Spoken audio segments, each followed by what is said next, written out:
gente. Agora eu queria chamar o pastor Leonir. A gente vai parando pela igreja agora.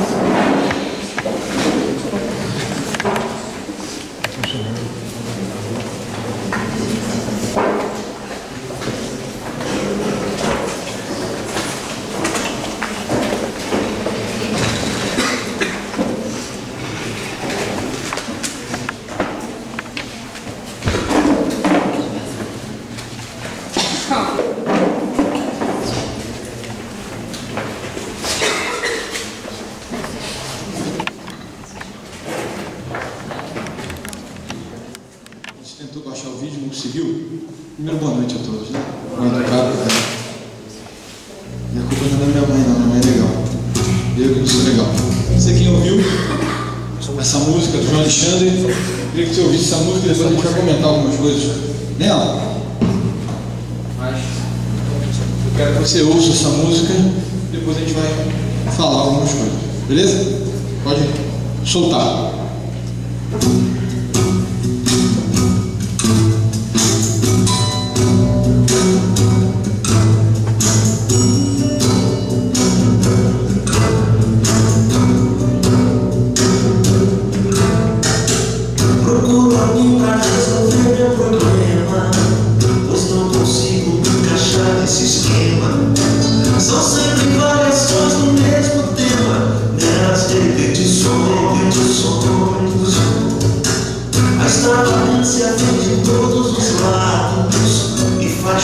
Profetas apaixonados, morrendo interrompendo a fé dos cansados com suas canções. Estar vivendo uma vida é muito mais que renascer. Deus já me deu sua palavra, é por ela que aqui o meu viver,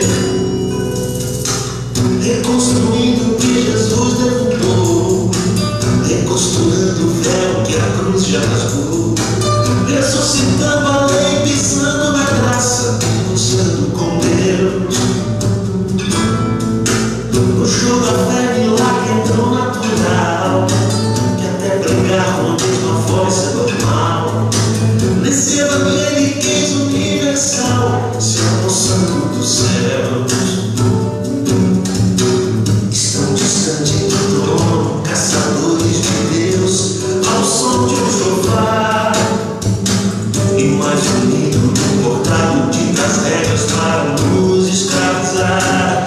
Proibido pensar, é proibido pensar, é proibido pensar, é proibido pensar, é proibido pensar. Procuro alguém pra resolver meu problema, pensar, pois não consigo me encaixar nesse esquema. São sempre variações do mesmo problema. É proibido pensar, belas repetições, belas repetições.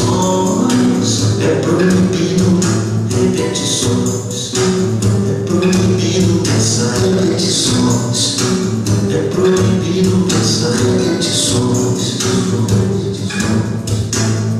Sons, repetições, é proibido pensar, belas repetições, é proibido pensar. Sons, é proibido. Maravilha. Vamos orar. Passa lá o negócio para lá, né? Senhor, a gente quer ter um cristianismo lógico, um cristianismo que passa pelas nossas emoções, que passa pelo nosso coração, passa pelas nossas decisões, um cristianismo que passa por tudo que a gente faz. O texto, né, fala que a gente deveria amar ao Senhor com todas as nossas forças, com todo o nosso entendimento, com toda a nossa alma, com toda a nossa psique, com tudo que temos e somos, deveríamos estar amando o Senhor. Nos perdoa quando não fazemos isso. Eu te peço que o Senhor venha nos ajudar a fazer isso nessa noite, tomar uma decisão de cumprir isso nessa geração, para a glória do Teu nome. É o que eu oro. Amém. Amém. Amém. Viu? Ó, um amém. Deu. Por onde a gente começa, por onde a gente recomeça, né? Essa é a minha pergunta. E quando eu pego esse texto que a gente viu, que a gente olhou, a gente ouviu uma música, Proibido Pensar. Lá está dizendo uma série de coisas na música. Ele diz: procura alguém para resolver o meu problema, porque eu não consigo me encaixar nesse esquema. São sempre variações do mesmo tema, meras repetições. O que ele está dizendo aqui?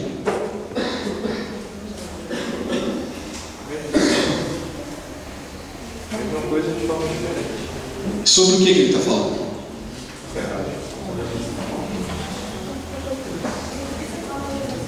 O quê? Eu só não sei quem está falando isso. Beleza, é isso aí mesmo. O que acontece? O que ele está dizendo? Todo mundo prega a mesma coisa, só muda a composição, muda a ordem das frases, né? As ordens das frases vai trocando. Mas Deus tem uma palavra de vitória para você. Quem quer isso nessa noite? Deus tem uma promessa para você. Esse é o tempo de recomeço, esse é o tempo de vitória, esse é o tempo de receba, né, alguma coisa da parte do Senhor. Depois ele fala assim, ele vai brincar agora com algumas músicas, né? Louvor extravagante, e faz chover profetas apaixonados, morrendo em pé, rompendo a fé dos cansados com as suas canções, né? Tocou aí no louvor extravagante e no rompendo em fé da comunidade. Estar bem com a vida é muito mais do que renascer. Não sei quem lembra do programa da Bispa Ascônia, De Bem com a Vida. E aí ele cita o De Bem com a Vida com o louvor da Renascer, né, com a igreja Renascer. Mas ele vai dizer que Deus já me deu a sua palavra e por ela é que eu vou viver. Eu vou deixar, já que você está explicando, Natália, eu vou caminhar direto e você vai fazer a interpretação. Reconstruindo o que Jesus derrubou, reconstruindo o véu que a cruz já rasgou, ressuscitando a lei, pisando na graça, negociando com Deus. A gente tem um evangelho que negocia com Deus as coisas. Não vou falar muito sobre isso não. Eu falei um pouquinho sobre reconstruindo o véu que a cruz já rasgou. Quando a gente volta para a lei, quando a gente depende de coisas ou de dízimo, precisa de trocas para o Senhor, a gente faz isso. No show da fé, o milagre é tão natural, né? Está falando do programa da Bandeirantes, da R.R. Soares, Internacional da Graça, que até pregar com a mesma voz é normal. Não sei quem já ouviu os pregadores da Graça, da Universal e do Valdomiro, os caras falam da mesma forma, usam o mesmo. A gente batista às vezes também tem o nosso jeito também, às vezes tem um jeito pastor batista de ser, que eu tento fugir disso completamente. Não sei se eu fujo completamente, mas eu tento, não sei, mas até pregar com a mesma coisa normal, nesse evangeliquez universal aí, né, universal, brincando, e esse evangeliquez, que é essa língua que muitos de vocês têm já, mas que eu vou entender que a gente não tem, de repente, profundidade. E aí, né, Lagoinha, estão distantes do trono, brincando, essa ideia da caçadores de Deus. Quem sabe quem é? Alguém sabe? Tom Tenney, né? Caçadores de Deus, que é um livro específico, pessoas caçando Deus. Ao som de um chofar, tem Casa de Davi, Fernanda Brum, Fernandinho, essa galera que trouxe o chofar de volta e trouxe a lei, ressuscitou a lei pisando na graça e esquecendo tudo aquilo que é a graça de Deus e trazendo para o evangélico normal, nós aqui, trazendo coisas tangíveis, porque a gente começou, a gente deixou de experimentar Deus, deixamos de experimentar Deus na nossa comunhão, no nosso relacionamento, na nossa intimidade com o Senhor. E por ter deixado de ter intimidade com Deus, a gente precisou de ter coisas de novo para tocarmos. Então precisamos de chofar, precisamos de bandeiras, precisamos de arca, precisamos de templos milionários. assim como o da Universal vai custar mais ou menos 300 milhões lá em São Paulo, uma reconstrução do Templo de Salomão. A gente ressuscitou a lei, recosturou o véu, porque não conseguiu viver o cristianismo na prática, não conseguiu viver o cristianismo puro e simples, não conseguiu viver o cristianismo que Deus planejou para mim, para você, para todos nós. A gente esqueceu aquilo que Jesus fez, a gente rasgou ou abriu mão tudo aquilo que Deus projetou para a gente, em nome de uma religiosidade, em nome de uma instituição, em nome de uma coisa que não é Jesus Cristo, que não é a graça do Senhor, não é o Evangelho puro do Senhor Jesus Cristo. Por isso a gente falhou na nossa missão enquanto igreja, ou tem falhado enquanto igreja. A igreja está crescendo, mas eu vou entender que é proibido pensar. É proibido pensar. A frase da moda entre os pastores, entre alguns pastores, eu não lembro como é que é, porque eu não a uso, mas de vez em quando eu cito ela brincando. Rebelião é pecado de idolatria. Se você já ouviu isso, fala para mim. Rebelião como pecado de idolatria. Não sei se você conhece essa frase. Se você conhece, repete para mim, fala para mim. Mas tem um texto na Bíblia que diz um pouquinho disso. Ele fala que toda vez que você discorda do ungido de Deus, ou do pastor, seja lá quem ele está dizendo que é, mas pode ser, né? Hoje tem títulos tanto no nosso meio batista quanto fora, né? Bispos, apóstolos e outras variações, patriarcas e outras coisas mais.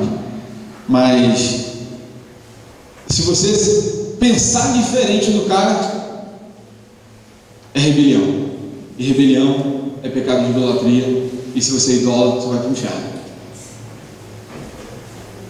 Por quê? Porque é proibido pensar.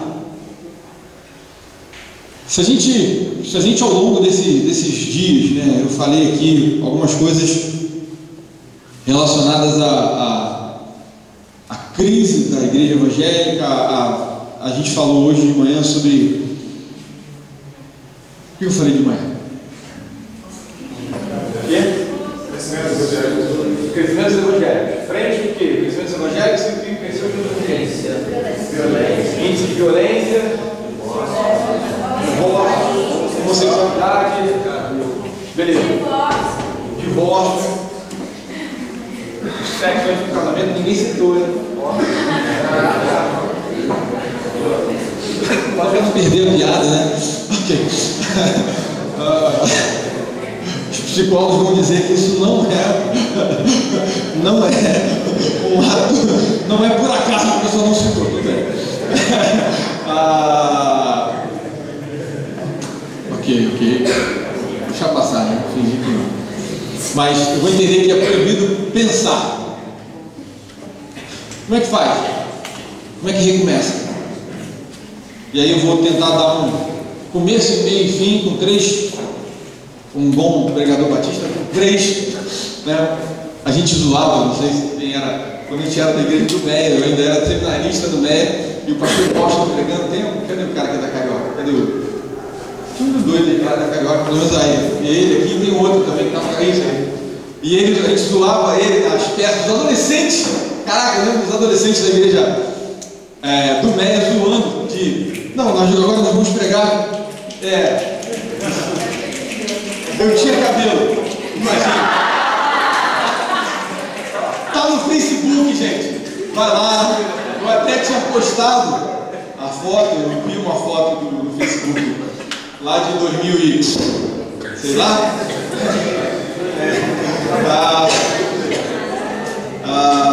E eu tinha cabelo. Entendeu? Isso aí. Tá lá, cara. Botaram lá. Peguei gostou do Meia lá. A maior galera lá. Ulisses era magro. Ulisses era magro. Eu tinha cabelo, essas coisas. Bem, a gente, né, eu estou brincando no caso dos 3 pontos, né? Então eu vou falar sobre 3 pontos. Maravilha. Quero usar 3 textos. Esdras capítulo 3, de 1 a 7. Por onde a gente começa? Por onde recomeça? Tudo bem? Beleza. Vamos lá. Vamos ler o texto de Esdras, capítulo 3, de 1 a 7. Quem quer ler para mim? Quem pode ler? Estou rifando o microfone. Só uma pessoa. O Vascaíno, você levantou, viu? Só na frente.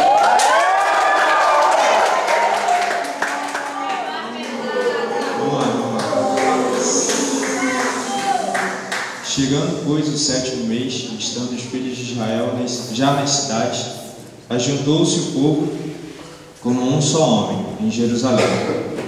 Levantou-se Jesuá, filho de Josadaque, e seus irmãos, os sacerdotes, Zorobabel, filho de Zealtiel, e seus irmãos, e edificaram o altar do Deus de Israel, para oferecerem sobre ele holocaustos, como está escrito na lei de Moisés, o homem de Deus. Firmaram o altar sobre as suas bases, porque o terror estava sobre eles, por causa dos povos das terras. E ofereceram sobre ele holocaustos ao Senhor, holocaustos pela manhã e à tarde. Quem conhece o contexto de Esdras? O que está acontecendo lá em Esdras? Diz para mim. Reconstrução, beleza, mas qual... Está reconstruindo por quê? O estilo cativo ficou 70 anos, eu acho. É isso aí mesmo. Cativo e voltando para essa terra e não tinha, estava tudo destruído. Maravilha, isso aí. 607, Faraó Neco toma a cidade lá, uma parte, Josias perde para ele, depois Faraó Neco perde para Nabucodonosor, que é Babilônia, babá. E o povo começa, a cidade começa a cair. Em 537 AC, o povo volta. Esdras conduz essa primeira, junto lá com o governador. Ele faz um caminho de retorno à cidade. Está tudo destruído, está tudo um caos. E ele precisava recomeçar. Cara, o que eu faço? Como é que eu começo? E aí entra esse texto aí. Ele chegou lá no 7º mês e foi o povo como um só homem. Aí levantou os caras que ele está dizendo lá, os sacerdotes, os irmãos, e eles edificaram o altar. Edificaram o altar de Deus. Então, se a gente quer recomeçar, se nós traçamos um perfil da igreja, onde essa igreja, no mínimo, não está vivendo tudo aquilo que Deus tem para dar e não está sendo tudo aquilo que ela é, enquanto povo de Deus, você precisa recomeçar. Como é que eu, como cristão, frente a esse medo, desses índices que tem nos assolado, não sei se você fica tão assustado, mas eu lembro de um lugar que eu trabalhei há um tempo atrás e a gente,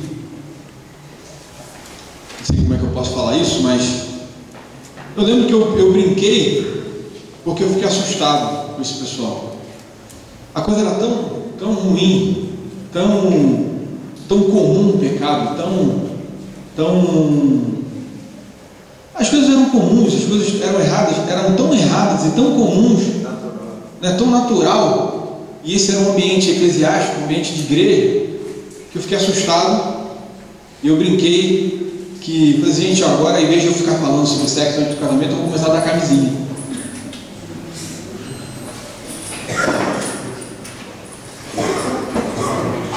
Para evitar a gravidez.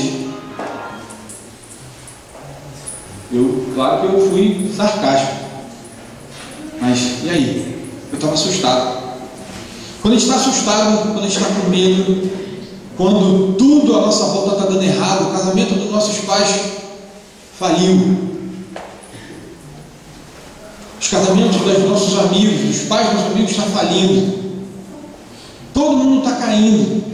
A nossa volta, você tem a sua volta. Você adolescente, você jovem, está vendo uma multidão de homossexuais, uma multidão de gente transando, uma multidão de gente fazendo um monte de coisa errada, coisa que você não concorda. E aí, o que você faz? Cara, primeiro ponto, a primeira coisa que você precisa fazer, você precisa reconsagrar o teu altar ao Senhor. Fala, Deus, em meio, texto do versículo 3 diz assim: firmaram o altar sobre as suas bases, porque o terror estava sobre eles, por causa dos povos, das terras, e ofereceram sobre eles holocaustos ao Senhor, holocaustos pela manhã e holocaustos pela noite. Então, qual é a ideia do texto? O principal ali do texto. Cara, está tudo dando errado, está tudo complicado, está tudo, a nossa volta ruindo, está tudo destruído. Nada do que está sendo feito está dando certo. Todas as coisas que eu confiava ruíram, estão falidas. Eu não acredito mais em nada do que eu vejo. O que eu faço então? Eu preciso reconsagrar a minha vida ao Senhor, eu preciso reconsagrar o meu altar ao Senhor, eu preciso reconsagrar o meu coração ao Senhor. Para que em meio ao caos, em meio à destruição, em meio a tudo que está acontecendo à nossa volta, você seja uma lanterna, você seja um foco de resistência, você seja alguém em meio a todo mundo desesperado, você está com o seu coração firmado no Senhor e oferece, naquela figura do Antigo Testamento, oferece holocausto, oferece sacrifício, você está louvando ao Senhor, em meio a uma geração que de repente está fazendo um monte de coisa errada. Aqui, lá fora, você veio para esse acampamento e falou: não, Senhor. De repente você veio também para zoar, você veio aqui para namorar, você veio aqui para conhecer outras pessoas, eu sei, mas nós enganamos você. A gente falou que de repente era só festa, falou que você ia conhecer um monte de gente, mas cara, eu queria te dizer que eu te enrolei, porque o meu fim aqui não era isso. A gente tem a festa, a gente se programou, a gente festejou, a gente celebrou, a gente teve a festa da roça ontem, a gente teve uma série de coisas muito legais aqui, bacana, mas o nosso fim não é te alegrar. Nosso fim é que você saia daqui restaurado em nome de Jesus. E restauração começa com reconsagração do altar que é o seu coração. Mas coração consagrado não subsiste à pressão do mundo. Então daí vem o segundo passo. Eu tenho um problema. Tenho falar para adolescentes devagar, a galera vai dormindo, o pessoal já está agitado, então eu estou mandando ver e você prega para ela o que você quiser pregar. Você veio, confia em você, tá? Deus te abençoe, eu vou ungir ela aqui com óleo e receba, prega o que der para você pregar e eu vou tentar vir aqui para a galera entender, conseguir me acompanhar, beleza? Maravilha. Das outras vezes todas eu fui bem lento, didático e tal, mas minha esposa reclamou e ela até foi embora. Nem me ouvi, ela me ouve mais. Não tem problema, só dela assim, está cansada. Mas ela já ouviu essa mensagem de Atos 2 pelo menos umas 500 vezes. E eu fiz uma propagandinha de leve, antes de começar a pregar. Olha lá, é o símbolo da minha igreja. Propagandinha de leve só. De colocar aí, tá bonitinho, símbolo da igreja. Atos 2, 42 a 47. Outra pessoa. Para mim. Alguém? Rapaz, esse povo vai devagar demais. Juliana, uma grande mulher. Vai cair. Vai cair.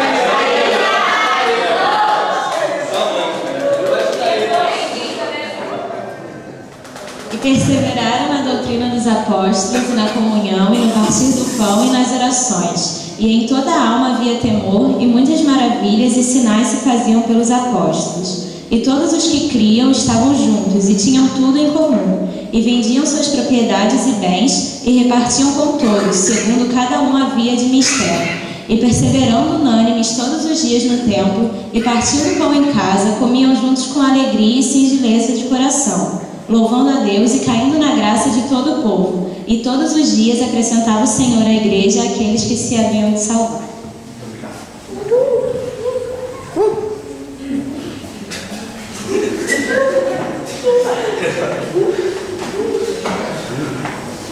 Reconsagrei o altar. E aí?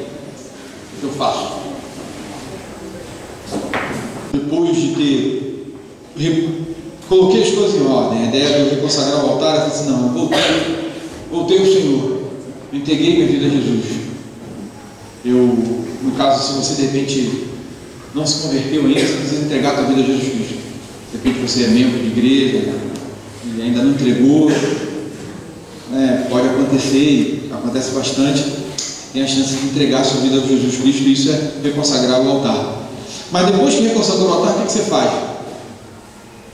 Cara, você precisa perseverar na Bíblia, perseverar na doutrina dos apóstolos, perseverar na comunhão com os irmãos. O cristianismo não é um cristianismo sozinho. Não existe cristianismo sozinho. O cristianismo do Cristo em casa é só na rádio, porque eles ganham para isso. Eles vendem isso. Mas isso não existe. O cristianismo é um cristianismo que se vê no corpo. O cristianismo é um cristianismo para se viver no dia a dia, com as pessoas, um ajudando o outro, um estimulando o outro. Eu tenho lido o Evangelho através daquele texto que eu coloquei, texto grego, e a quantidade de vezes que ele usa exórtofos, e o exórtofos, Mateus, levanta. Cara bonitão, né?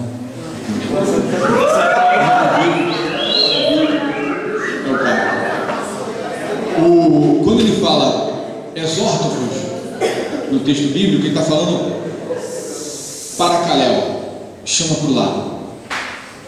Exórtofos, toda vez que o texto fala, que se você lê exórtofos, tem a ver com estar do lado e levar a pessoa à frente.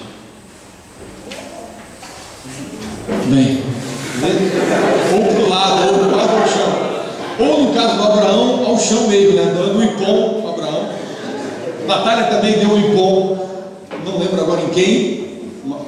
Você derrubou a menina, você deu um ipom nela. Hoje, eu vi. Foi a Tainá, exatamente, foi a Tainá, deu um ipom na Tainá. Né? Tainá bateu, ela pediu arrego. Pede para sair, ela pediu para Tainá sair.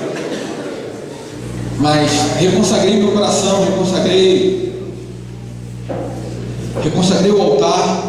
Eu preciso, depois de ter reconsagrado o altar, perseverar na doutrina dos apóstolos, perseverar nas orações, perseverar na comunhão, perseverar naquilo que a gente vai chamar ali de apagou. Apagou de novo, cara, não acredito.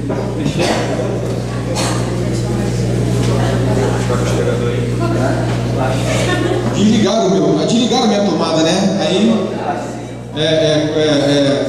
estão de complô, então não tem jeito. Desligaram meu computador. Eu estou desligando ele aqui para ele não falir de vez. A fonte do outro servidor? Não, esquece. Perseverava na doutrina dos apóstolos, na comunhão, no partir do pão e nas orações. Esse é o texto.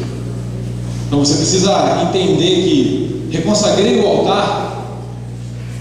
Agora precisam coisas reais. Não é mais emoção, não é mais sentimento, não é mais levantar a mão, não é mais, sabe, esse momento aqui não é mais um acampamento, não é mais com um monte de gente do seu lado. É o teu dia a dia, na escola, na faculdade, no trabalho, todo dia. Gente, eu preciso que vocês fiquem parados, quietos, não agitados. Inclusive a liderança. Ficar quietinho, senão a pessoa já está meio dispersa, cansada. Quero que vocês fiquem parados. Ninguém entrando, ninguém saindo. Quero que vocês ouçam. Passei 3 dias aqui disponível para vocês. Eu quero que vocês passem mais alguns minutos comigo disponíveis para mim também. Beleza? Beleza? Esperar o machucadinho sentar. O cara que pulou fora. Beleza? Comigo? Esperar o rapaz se movimentar também. Todo mundo se alojou? Ficou tranquilo? Beleza, vou continuar falando. Depois que consagrou o altar, não vai ter emoção no dia a dia, entendeu? Essa emoção é daqui, é de hoje. É legal, a emoção não é ruim. Mas só que você não vive de emoções. Você vive de decisões racionais, lógicas, decisões bíblicas, decisões que você faz a cada dia. Então, lê Bíblia todo dia. É a decisão sua. Não gosto, não consigo, tenho dificuldade. Dá. Você come todo dia? Toma café, almoça? Não, você consegue. Se você quiser, você consegue. Dá para orar todo dia? Dá. Dá para ter comunhão com os irmãos? De repente todo dia, mais complicado, mas dá para ter comunhão com os irmãos? Dá. Dá para partir o pão? Dá para dividir? Dá. Então, se você reconsagrou o altar, para mim, o daqui para frente é coisas muito práticas, muito lógicas, que você precisa colocar na tua vida e falar assim: eu quero fazer isso, eu vou fazer isso, em nome de Jesus. Eu vou ter comunhão com o Senhor, eu vou buscar o Senhor, vou ter intimidade. Não sei qual a tua decisão, como é que você está lidando com a sua própria vida, mas eu decidi um tempo na minha vida, e comecei com o André. Minha proposta de namoro com o André foi bem romântica, bem legal. Eu vou contar para vocês. Olha o romantismo da minha proposta de namoro. Falei: André, eu não vou fazer isso com ela não, senão ela vai ficar desesperada. Vou fazer aqui, tá, amor? Vou te deixar aí, me leve solta. Coitada dela. A gente estava lá naquele processo de paquera, tal, pai igual, você sabe. E uma quarta-feira dando ônibus, uma coisa bem romântica. A gente andava de ônibus, pobre, né? Pobre isso aí. Eu falei para ela assim: André, meu chamado é pastoral, vou entrar no seminário, não sei o que vai ser da minha vida. Não sei se eu vou ter dinheiro para alguma coisa, não sei se vou ter carro, não sei se eu vou ter casa, não sei onde eu vou morar. Estava querendo entrar, na época tinha figura lá do seminário do Sul, e o Betel não tinha essa figura, mas de morar lá. Mas eu falei assim: eu quero fazer o seminário do Betel e eu quero ter tempo para estudar, eu quero ter tempo para ler, então eu vou me dedicar ao seminário full time, eu vou fazer isso. Então eu não sei como é que vai ser a minha vida daqui para frente. Você namoraria com um cara assim?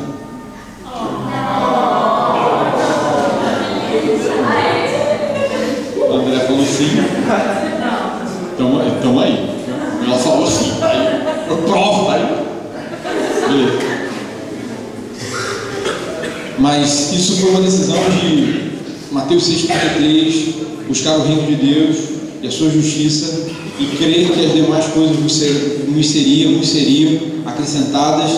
E Deus tem misericórdia de mim, porque eu vou entender que, assim como Salomão escolheu a melhor parte, o Senhor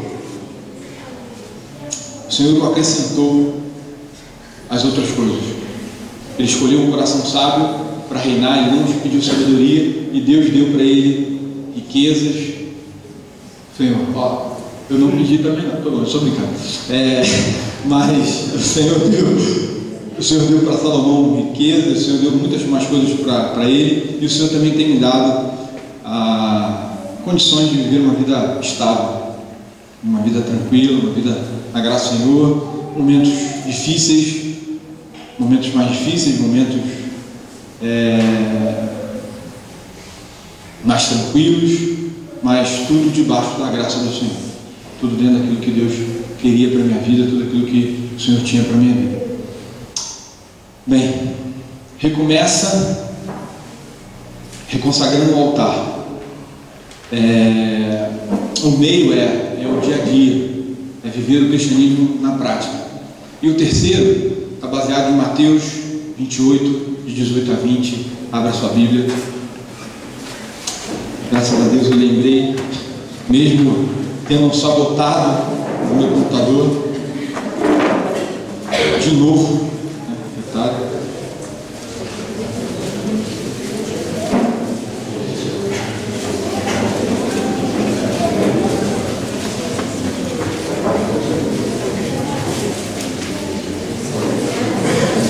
Mateus capítulo 28, de 18 a 20.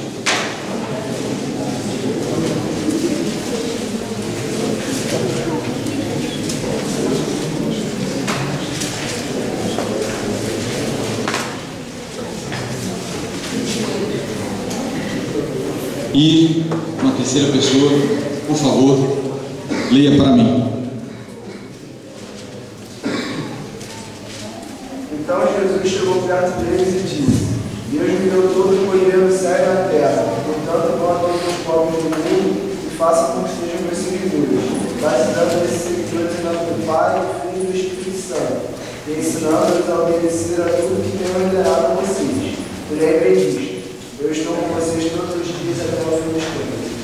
Maravilha. Primeira realidade desse texto é: toda autoridade, todo poder foi dado a Jesus Cristo. Então Ele é o Senhor dos Senhores, Rei dos Reis. O Senhor da tua vida é o Senhor das nações, o Senhor de todas as coisas. Não há nenhum momento, não há nenhum lugar, não há nenhuma área, não há nenhum fugitivo lá. Fugindo, vai embora. Tchau. Mais um fugitivo. Não há nenhuma área, não há nenhum lugar, não há nenhum espaço, não há nenhuma nação, não há nenhum reino do qual Deus não diga: é meu. Tudo é dele. O texto de Romanos, que é lindo, que é maravilhoso, que tem uma música que diz: porque dele, por ele, para ele são todas as coisas. Glória, pois, a ele eternamente. Amém. Dele, por ele, para ele são todas as coisas. Então, toda a autoridade me foi dada no céu e na terra. Portanto, ide, ou uma outra versão, indo, discipulai pessoas, fazer discípulos. Ele não falou para você levar as pessoas para a igreja, não falou para você ficar falando um evangeliquez, cantando música. Tem pessoas que acham que vão evangelizar o vizinho através de som alto, né? De MK e etc. E aí aquelas músicas, o evangeliquez universal. Muitas vezes, nem tem músicas boas também. Mas o evangelho é o evangelho para ser vivido no discipulado. E discipular é relacionamento com pessoas, é você investir em vidas, aprender Bíblia para si e ensinar a Bíblia para os outros, caminhar sem terra. O que acontece? Eu não poderia ter vindo ao acampamento só para ter tempo com vocês, para bater papo, porque não me chamariam para isso. Como eu tinha que pregar para poder ter tempo para bater papo com vocês, eu aceitei pregar. Mas eu vim aqui para conversar com a Gabriela. Cadê a Gabriela? Vim aqui para conversar com a Gabriela, vim aqui para conversar com o Abraão, vim aqui para conversar com a Clarissa, vim aqui para conversar com o Gustavo. Batemos um pouquinho de papo, Juliana, William. Eu vim aqui para conversar algumas coisas com a Tainá. Vim aqui para conversar com o Danilo. Vim aqui para conversar com o Ulisses e com a Ana um pouco. Com o Rafa, vim conversar com o Rafael. É que eu tinha que pregar, entendeu? Era o jeito a desculpa para eu vir para cá era eu tinha que pregar e me deixaram pregar. Mas eu vim aqui para conversar com o Davi, falei com o Davi vem, participa. Vim aqui para ter tempo com a Natália, bastante tempo com a Natália, conversar com ela, falar. Vim aqui para estar com a minha família junto e para ver filho, eu estava brincando com meu filho, tem meu filho do lado também, que é bom. Eu vim aqui para isso. Eu vim aqui para me relacionar com você. Eu vim aqui para discipular o anjo. Ou pelo menos, não discipular, porque discipular seria mais tempo, mas que aí? Eu pelo menos gastei tempo com alguns. E de repente, para estes alguns, valeu a pena. Eu não sei se as minhas pregações estão entrando no coração de vocês. Mas eu sei que o papo que eu tive com Batata valeu a pena. A gente ter conversado, se não valeu a pena para ele, valeu a pena para mim, pelo menos. Valeu a pena isso. Mas eu tinha que pagar um preço. Qual era o preço? Pagar. Ficar aqui. Pregar. Então, beleza. Vou pregar então. Mas Deus te chamou, me chamou para discipular pessoas. Cuidar de gente. Relacionamento. E relacionamento, segundo esse texto que a gente vai estar trabalhando, ide. Eu sei que de repente na sua versão está ensinando de repente, né? Mas o texto grego fala de fazer discípulos, tá? Para você saber, matetés, fazer discípulos, não há outra opção. E em fazendo discípulos, você precisa fazer discípulos de todas as nações. Cara, eu creio fielmente que tem pessoas aqui chamadas para ir para outras nações. De repente está com isso apagado, porque não reconsagrou, não está ouvindo, não está lendo Bíblia, e aí a chama parou. Aquilo que estava no início, aquele chamado, aquela vocação inicial, apagou, morreu, ou está quase morrendo. Eu vim aqui para pregar para você que toda autoridade foi dada a Jesus Cristo sobre o céu e a terra. Você precisa fazer discípulos. Você precisa fazer discípulos de todas as nações. Claro que isso não é... Fazer discípulos é um mandamento para todos os crentes. Fazer discípulos de outras nações é chamado para alguns. Alguns de vocês de repente foram chamados para isso. Mas quem é que vai?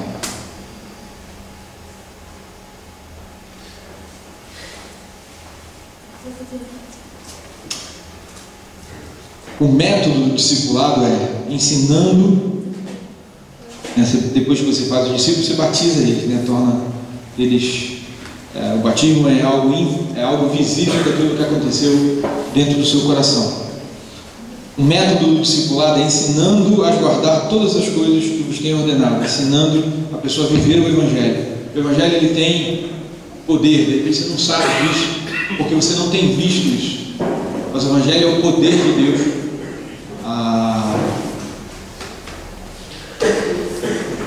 O Evangelho é o poder de Deus para a tua casa. A tua casa foi destruída.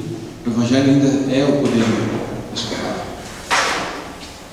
O Evangelho é o poder de Deus para a sua irmã, para o seu irmão que está perdido, que é viciado, que está envolvido com bandidagem. O Evangelho continua sendo o poder de Deus para essa pessoa.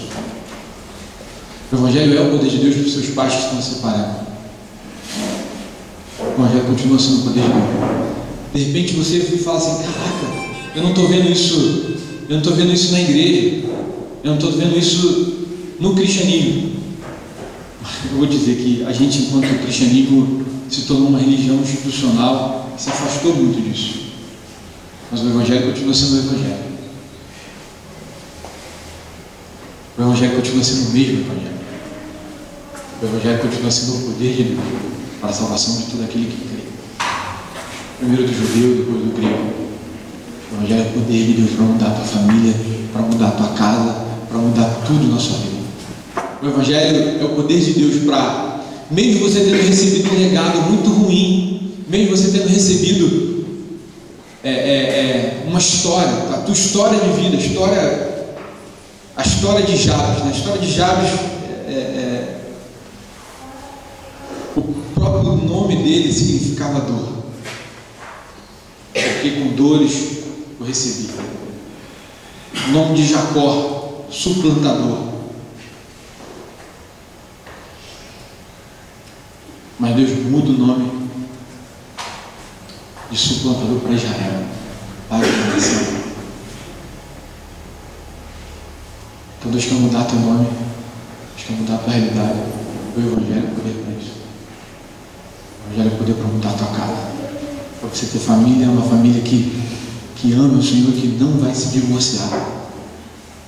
Eu tenho uma meta na minha igreja: 0% de divórcio. É a minha meta. Não sei se as pessoas vão seguir isso, mas é a minha meta. Eu não abro mão, eu quero isso. Eu não quero ninguém divorciado na minha igreja. Eu luto, eu choro, eu me preocupo, eu passo noites orando, madrugadas, preocupado, chorando por casais. Eu vendo a realidade de vida de alguns casais, realidades muito ruins, realidades de coisas que eu já recebi, que já, de repente chegaram na minha igreja quebrados, já chegaram na minha igreja destruídos, e crentes, alguns não crentes, mas alguns crentes, alguns vieram de igreja. É uma realidade muito ruim. Eu estou investindo 2 anos, 3 anos, investindo anos, e às vezes, Senhor, eu não consigo ver, não tenho esperança mais, acabou, eu não consigo, não tenho mais força. Aí o Senhor faz um milagre, o Senhor muda, o Senhor transforma, porque o Evangelho é o poder de Deus para transformar. O Evangelho é o poder de Deus. Então minha meta é 0%, não sei se eu vou conseguir isso. Eu não sei, porque não está em mim, não está na decisão das pessoas. A gente é mal, a gente faz uma coisa errada, então não está em mim. Mas ainda ninguém se separou da minha igreja. A gente tem 4 anos lá. A gente já chegou separada da minha igreja e se divorciou no papel. Beleza, eu não consegui, infelizmente, fazer com que eles voltassem, mas eu já peguei separados de tudo, né? Só tinha papel. Mas dos casais que chegaram ainda, ninguém se separou. Pode acontecer. Beleza? Não estou dizendo que eu sou melhor, mas o que eu estou dizendo assim, eu Leoni, como pessoa, como pastor, eu acho que para mim não quero isso. Eu vou lutar por isso. Então tudo que eu puder fazer, tudo que eu puder ler, tudo que eu puder orar, eu quero pagar um preço por outras pessoas. Eu louvo a Deus pela vida de Batata, pela vida de Gustavo, Fernanda, Bel, Natália e Larissa e a galera aqui que tem pago um preço para você estar aqui. As senhoras que vieram cozinhar, elas vieram para você ter isso aqui. Entenda, sempre tem alguém pagando um preço maior para outra pessoa receber. Então, quem pagou o preço maior foi Cristo, para que você recebesse a salvação. Então, agora, esse Jesus Cristo, o que diz para você assim, no texto de Mateus 28, finalzinho: eis que estou com vocês, eis que estou convosco todos os dias, até a consumação dos séculos. Cara, tu tens Jesus do teu lado para sempre, sempre. A esperança. O Evangelho é o poder de Deus. Eu creio que em nome de Jesus a sua vida será diferente. Amém? Começa reconsagrando, caminha lendo as Escrituras, orando, tendo comunhão com os irmãos, partindo o pão, investe em vidas, discipulado. E o Senhor diz para você como promessa, e termina assim, não podia terminar diferente: eis que estou com você, Gustavo, com você, Fernanda, você, Bel, você, Batata, você, Natália, você, Danilo, cada um de vocês, este estou conosco todos os dias até a consumação do século. Promessa de Deus, palavra de Deus. Amém. Queria orar e queria que você fechasse seus olhos.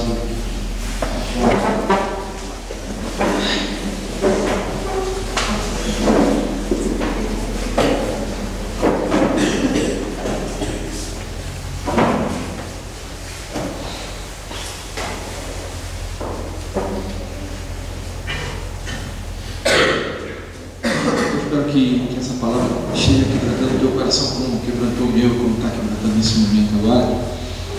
Eu queria que você falasse com Deus aí um pouquinho, você e o Senhor, e depois eu vou te convidar a tomar alguma decisão.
Senhor, a gente entendeu, mas tem dificuldade. O Senhor mesmo sabe das minhas dificuldades, Pai, do orgulho, está sempre me rodeando, sempre querendo me derrubar, sempre querendo me destruir. Os vícios, Pai, querendo tomar conta da minha vida, me tornar escravo de novo, Pai. Mas eu conheci a verdade, essa verdade me libertou.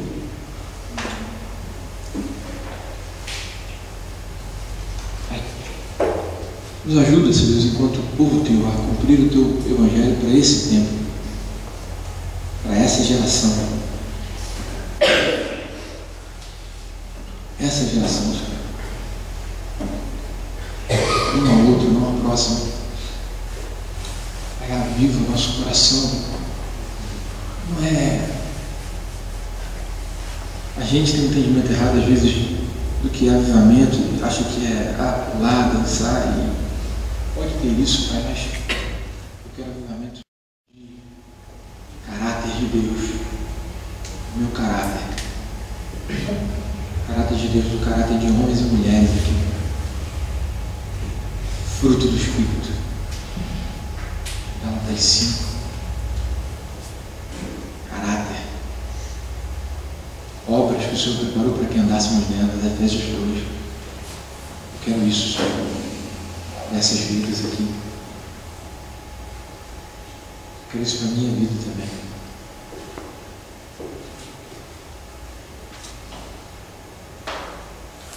Pai, queremos reconsagrar o nosso altar ao Senhor. Queremos, Pai, voltar a esse cristianismo de comunhão com a palavra, comunhão com o Senhor, comunhão na oração, comunhão com os irmãos, partindo o pão, comendo juntos. E queremos fazer discípulos aqui, como Atos 1:8 diz, tanto em Jerusalém, como toda a Judéia, toda a Samaria e até os confins da terra. Nós queremos ver, como a tua palavra fala, queremos fazer parte disso, uma multidão incontável,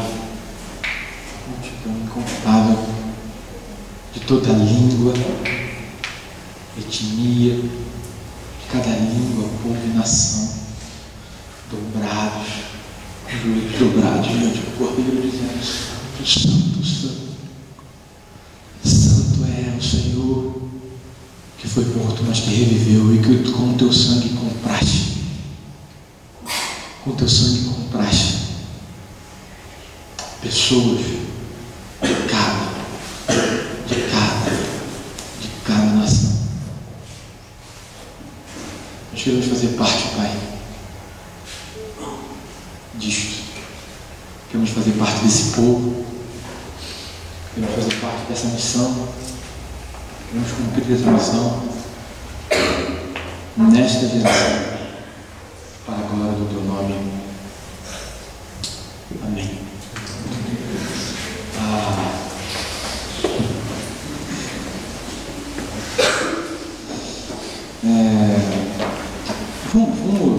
Quem gostaria de orar aqui na frente?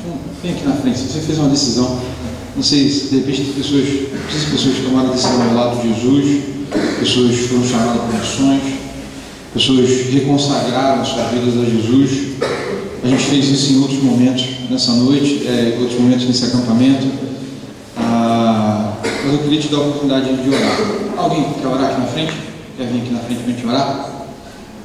Eu não sou muito bom nisso não vou ficar fazendo apelo, não vou ficar fazendo emoção, mas se você sentiu um chamado para cumprir, fazer discípulos, não estou falando que você vai para outro lugar, eu estou aqui no Brasil fazendo discípulos, aqui no Brasil, mas estou investindo em pessoas, inclusive, que vão para outros lugares. Mas se você entendeu o Evangelho, entendeu que precisa reconsagrar a sua vida ao Senhor e recomeçar, e você vai entender que o acampamento é esse pontapé inicial de recomeço, e você vai tentar viver aquilo que a gente falou e você também já conhecia nas Escrituras. Daqui para frente, eu queria te convidar para você vir na frente para orar com você. Vem, tranquilo, já orou, já fez as suas decisões, mas estou te dando a oportunidade. Eu queria cantar louvor, né? Se a gente sabe, esse a Ele a glória, porque dele, por Ele e para Ele são todas as coisas. A Ele a glória. Vamos cantar? Esse louvor, ficar de pé?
pessoa fica falando no meu ouvido, é sobre lavar a louça, que algumas pessoas não estão lavando direito, sabe?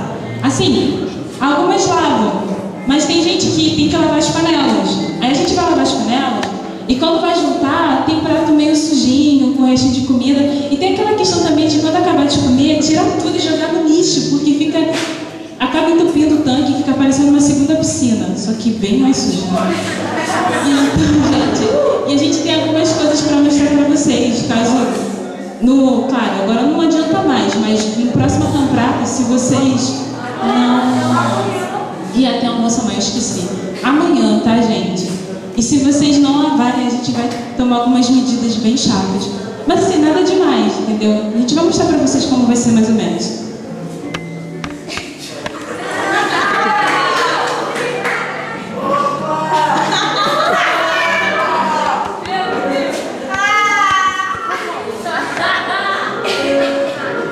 Gente, a gente não quer acontecer isso. Não tem nada a ver com a escravidão, o tronco, o fato dela... Não tem nada a ver, então, tá? É só mesmo um castigo pra vocês. Então, lavem a louça do almoço amanhã. E no próximo campeonato também. Só para isso mesmo. Estamos encerrados.